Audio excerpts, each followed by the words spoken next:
So today we are at Thousand Island Secondary School in Brockville. With me is Diane Dewing, a certified member for the Joint Health and Safety Committee of the Upper Canada District School Board. Today Diane will be reviewing some inspection tips for the art classroom. Thank you, Diane, for sharing your time and your expertise with you, and we look forward to a great inspection. When looking at our art rooms, again, we're going to start as if it was a regular classroom. Are all the pathways clear? Have you checked all the shelves? Nothing should be overloaded. Nothing should stick beyond the width of the shelf. And nothing should form a fall or struck by hazard for any person in the room. Additionally, because our art rooms often contain computers now, you're going to check to make sure that none of the cords is forming a trip hazard and that no daisy chaining has been involved. Daisy chaining is when you have more than one power bar plugged into another power bar. While you can plug into one power bar, a power bar plugged into a power bar, plugged into a power bar is a daisy chain, and that is a hazard. Some of our art rooms contain kilns, and a kiln can present as a heat or burn hazard. When the kiln is in operation, everyone should know that this is so. The ventilation system should be on and functioning at all times, and if possible, a curtaining around to aid that ventilation system in doing its job. Most of our teachers make sure that ventilation systems and the kiln are running after students have departed for the day. To ensure all hazards are looked after, we also make sure that there is a properly inspected fire extinguisher. It should be inspected monthly, and make sure that you check that tag. The egress from the classroom should be well marked, easily opened, and close automatically. As in other classrooms, any electrical outlet near the sink must be a GFI insulated plug-in, and any electrical equipment in use in the room must be CSA certified. Check on the plug, it must say CSA certified. An active classroom contains an awful lot of material, and to ensure everyone's safety, make sure that you have the material data sheets for every item in your room. Whether it's a water-based material or whether it's an oil-based material, whether it is a spray or whether it is a brush-on, you need to know what is in that container. Only an MDS sheet will tell you that. Keep them stored in a binder in the room so that you know exactly what hazards they may pose. Most of our rooms now have moved to a water-based or a water-soluble medium for many of the projects.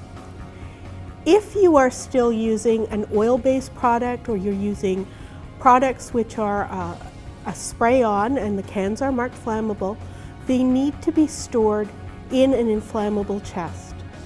An ordinary metal cabinet is not enough. It is a specialized chest and marked as inflammable. If you're unable to do that, then you're going to have to be thinking ahead and switching to the water-based materials. As part of your site inspection team duties, don't worry that you have to have absolutely everything memorized. We have created a guideline for inspection for all the rooms which you will need to inspect. Art rooms are in here too, and there are some specialized challenges. For instance, one of the first things that we ask is that you identify with the teacher, are there any of the following substances in this classroom? Silica, clay, mercury, cadmium. If these are in place, they are designated substances, and as a result, there must be a job hazard analysis for each specific curriculum project which uses them. The job hazard analysis is a form that you can find on Insight, complete it before your project begins, and submit it to your administrator. Soldering projects, including stained glass work, requires excellent ventilation in the classroom. In addition, you require some personal protective equipment. Safety glasses should be worn, as well as an apron. Again, make sure that ventilation in that room is functioning very well. In any classroom, but particularly in an art room, storage is probably the major issue. Please make sure there is adequate storage for all items that are necessary in the classroom. There should be no piling, there should be no stacking, particularly if it is leading towards untidiness or the possibility of a struck by or fall hazard. In these cases, we look at the shelves. Most of the shelves, the open shelves here, are not too bad. On the other side, however, there is a tidiness issue. We know that there's limited amounts of space, so we're going to have to think through all the projects to make sure that things are not piled one on top of the other. When we look at the top, take a look to see what you're storing above.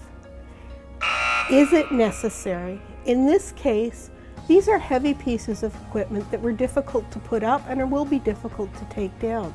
But more to the point, these enlargers are no longer used in the school, so it might be time to consider whether or not it's time to get rid of them altogether. There's a box on the top that is exceeding the width of the shelf. This is a fall hazard, and we need to make sure that it is pushed back and well contained. Any box that is on top of a shelf should be labeled. I need to know when I reach for a box, does it contain a ream of paper or is it a box of feathers? Knowing whether it is heavy or not is important to the well-being of the workers in this room. Electrical panels must be unobstructed. No object should be placed in front of an electrical panel. You should be able to approach directly up to the panel. In cases like this furniture must move.